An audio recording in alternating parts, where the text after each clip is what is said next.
हरतालिका तीज का पूजन व्रत कुमारी कन्या कर सकती है, शादी होने के बाद भी नारी कर सकती है। अंतिम अवस्था तक प्राण छूटे तब तक हरतालिका तीज का व्रत नहीं छोड़ना चाहिए। एक व्रत हमेशा याद रखो, एक एकादशी और एक हरताली। हाँ, इतना जरूर है, ज्यादा शरीर बेकार हो गया, बुढ़ापा आ गया है, शरीर नहीं साथ दे रहा, तो कुछ फल खा लो, कुछ चाय दूध जूस आप लेकर करो। जितना भी नहीं बने, शरीर बहुत ही बेकार हो गया, तो आप एक समय फल का फलहार धारण कर। पर हरतालिका व्रत करने वाली माताएं भले उद्यापन कर दे, तो उस व्रत को थोड़ा हल्का कर लो। उद्यापन करा मतलब तुमने व्रत को हल्का कर लिया, थोड़ा हल्का कर सकते। हरतालिका तीज का जो व्रत का उद्यापन करते हैं उसमें 5 चीज रखते हैं ना, 5 कपड़े स्त्री के, 5 कपड़े पुरुष के, 5 तरह का अनाज, 5 तरह का फलहार, 5 तरह का फल। तो 5 तरह का जो फल रखाता है हरतालिका तीज के उद्यापन में, दुनिया के लोग उस 5 तरह के फल को केला गिन ले, पपीता गिन ले, मौसमी गिन ले, और अनार गिन ले, संतरा गिन ले, सब कुछ गिन लेते हैं, पर उस 5 तरह के फल में धतूरे को नहीं गिनते। पर शिव कथा में वर्णन आता है, हरतालिका तीज के उद्यापन में लिखा हुआ है, सबसे पहले 5 फल अगर गिनना है तो उसमें पहले धतूरे को गिन, क्योंकि शंकर को वो प्रिय होता है, शंकर उसको स्वीकार कर लेता है। और वो धतूरा शंकर भगवान को क्यों चढ़ाया जाता है उसका प्रश्न आपको पहले भी कहा, आज फिर कहते हैं। धतूरा जब हम भगवान शंकर को समर्पित करते हैं तो हमारा कोई कार्य अटक रहा होता है, जिस कार्य को बार बार एग्जाम में बैठ रहे हो, बार बार परेशान हो रहा है, बार बार इंटरव्यू देने जा रहे, नहीं हो रहा, एक बार धतूरे को हृदय से भगवान को प्रेम से करुणा साकर मेरे शंकर को दिल से एक बार वो धतूरा भगवान से विनती कर उसको चढ़ाओ तो सही, भगवान तुम्हारा कार्य सफल कर देगा। पर दिल से चढ़ाना, हृदय। हरतालिका तीज की पूजन करने वाले को चाहिए कि बालू का, मिट्टी का शिवलिंग बनाना चाहिए। फुलेरा जो बनाया गया है ऊपर शंकर जी के ऊपर लटकाने के लिए, टांगने के लिए, उसके नीचे शिव पार्वती गणेश जी की सुंदर बालू की मूर्ति बना लेना चाहिए, पार्थिव लिंग का निर्माण कर लेना चाहिए, शिव की आराधना करना चाहिए। जो फल आपके पास में हो शंकर को समर्पित करना चाहिए, पूजन करना चाहिए। सबसे पहली पूजन हरतालिका तीज की प्रदोष काल के अंतर्गत हो जाना चाहिए, शाम के समय। प्रयास करो प्रदोष काल के समय पर पहली पूजन हो जाए तो ज्यादा अच्छा। पर लोगों की आदत रहती है कि 8 बजे तक, 8:30 बजे तक, 9 बजे तक पहली पूजन करें, फिर दूसरी आराम से, फिर तीसरी, फिर आराम से, फिर चौथी। तो ये सब अपने अपने हिसाब से।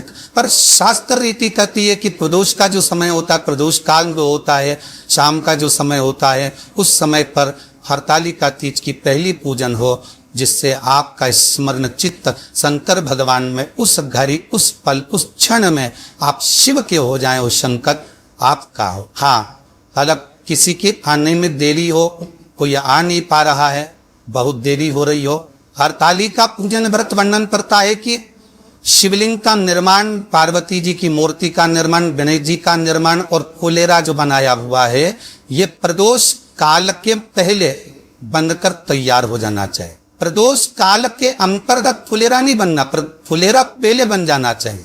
और बहुत विशेष बात ध्यान रखिए हरतालिका तीज की, कि शंकर जी का जो आपने स्वरूप बनाया है, पाटे में, थाली में, चौकी पर, चौरंग पर जो स्वरूप बनाया है, वो पहले नहीं रखना है। पहले क्या बांधना है? पहले फुलेरा बांधिए, उसके बाद उसके नीचे शंकर जी को रखिए। कई अब जो हरतालिका तीज का पूजन करते हैं तो उनके लिए हो गए, और दूसरे के लिए भी सुन ले, जो नारी हरतालिका तीज का पूजन नहीं करती, व्रत नहीं करती, साधना नहीं करती, उसके लिए भी कहा गया कि आप अगर ये व्रत नहीं करते हो, एक कार्य जरूर करना, कहीं पर फुलेरा बंधा हो, हरतालिका की पूजन हो रही हो, 5 मिनट 10 मिनट निकालकर अपने आसपास के किसी पौधे में से पत्तियां लेकर या पुष्प लेकर, 5 वृक्ष की पत्ती या 5 वृक्ष के पुष्प लेकर शंकर भगवान को जब पूजन हो रही हो, 5 मिनट माताएं जब पूजन कर रही हो, तब आप भी उस पुष्प को, उस पत्तियों को शंकर को समर्पित कर सकते हो। ये नहीं चढ़ा सकते तो 5 फल नहीं चढ़ा सकते तो 5 कुछ भी पुष्प आदि का शिव को समर्पित पर क्यों चढ़ाया जाता, किस लिए चढ़ाना चाहिए? कन्या स्त्री अगर मान लो हरतालिका का व्रत नहीं करती, पूजन नहीं करती, आराधना नहीं करती, तो वो कन्या, वो नारी, वो स्त्री, वो पुरुष कार्य तो बहुत करेगा, दुकान भी चार चलाएगा, व्यापार भी बढ़ाएगा, पर संपदा को जोड़ नहीं पाएगा। 1 रुपए कमाएगा, 1.25 रुपए खर्च वाला काम चलेगा। हस्त नक्षत्र में जो तृतीया पड़ती है, हस्त नक्षत्र के अंतर्गत जो तृतीया का महत्व कहा गया है, वो संपदा को बढ़ाती है, मनोकामना को पूर्ण करती है। इस चक्र के अंतर्गत जो तृतीया आती है वो मनोकामना को पूर्ण कर कर चली जाती है। इसलिए शिव की आराधना के लिए हस्त नक्षत्र में किया गया दान, हस्त नक्षत्र के अंतर्गत तृतीया के दिन किया गया पुण्य, हस्त नक्षत्र में तृतीया के दिन किया गया श्रृंगार, हस्त नक्षत्र में तृतीया के दिन करा गया अपना सुंदर सिंदूरा भगवान का आनंद, 5 तरह के वस्त्र, 5 तरह के स्त्री के वस्त्र, पुरुष के वस्त्र, 5 तरह का फल, 5 तरह का अनाज, ब्राह्मण को बुलाकर ब्राह्मणी के साथ आप या तो ब्राह्मण से उद्यापन करवाएं या फिर आप स्वयं भी करते हैं तो शिव को समर्पित करके ब्राह्मण और ब्राह्मणी को भोजन कराकर वो भाग प्रदान करें। यही हरतालिका तीज की उद्यापन का वर्णन आता है। सुंदर भावों से हरतालिका माता आप सभी की मनोकामना पूर्ण करे। महापुराण की कथा कहती है कि अरे भाई जितने शिवालय हैं शंकर के मंदिर हैं, जितने शिव से मंदिर हैं, पंडित जी भले रात आओ मंदिर में जगे आ जगे, रात भर मंदिर रोई रोई लड़के ना रहे हैं, पर मेरा निवेदन शिव महापुराण है, स्कंद पुराण इस अंबाग आते है कि हरतालिका का तीज के दिन प्रत्येक शिव मंदिर में ऊपर जो जलाधारी लगी होंगे, वो जलाधार की जगह हुई पति अवश्य शंकर जी की ऊपर लटकाना चाहिए, शिव जी की ऊपर तौलेरा बांधना चाहिए। उससे क्या होगा है, क्या भाई मिल गया, उसका क्या लाभ रहे।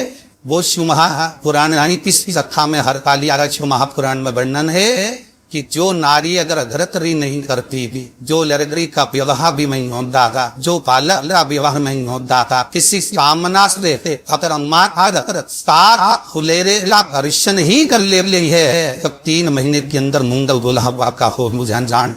यहाँ का वर्णन ऐसा था, जिस नारी का कभी बीमार रहता है वो ज्यादा का और वो उसे जसी होता था, वो भी स्वाभाव ले जाए हरिशन करना चाहता है। मंदिर के अंदर चली आओ या किसी के घर में रहा हो तो दर्शन करने चली जाइए। मंदिर में नहीं याद करते तो घर घर चले जाओ, चलो हुलेरा तुम्हारी बल्ला जाए, तुम्हारी दुर्लभ बेट भी हमा जाए और आपका दर्शन करा भले अपने व्रत करा कर नहीं करा पर अपने दर्शन जरूर कर। ये शिव पुराण का कथा कर रही है। देव ऋषि नारद रोज आ रहे, रोज आ रहे, रोज आ रहे। प्रतिदिन में महाराज आज मेरा निवेदन रहेगा कि पूरे जितने शिव मंदिर हैं आप बन सके आए जिंदगी बन संसार जी की आराधना करी है। और अगर मंदिर के पुजारी ब्राह्मण जन अगर खुलेरा नहीं मान सकते थे तो वहाँ के कलशरी वहाँ के समाज कॉलोनी के रहने वाले थे, कलिंग बुनलिंग के रहने वालों से निवेदन है कि वहाँ पर पूजन कर्मी आए चाहे ना आया, और शंकर जल के मंदिर में शिवलिंग की बार बार हुलेरा बांधना चाहिए, जिससे कोई दर्शन सद कर चाहता था तो उसका सौभाग्य जो हो जाए उधर उसके लिए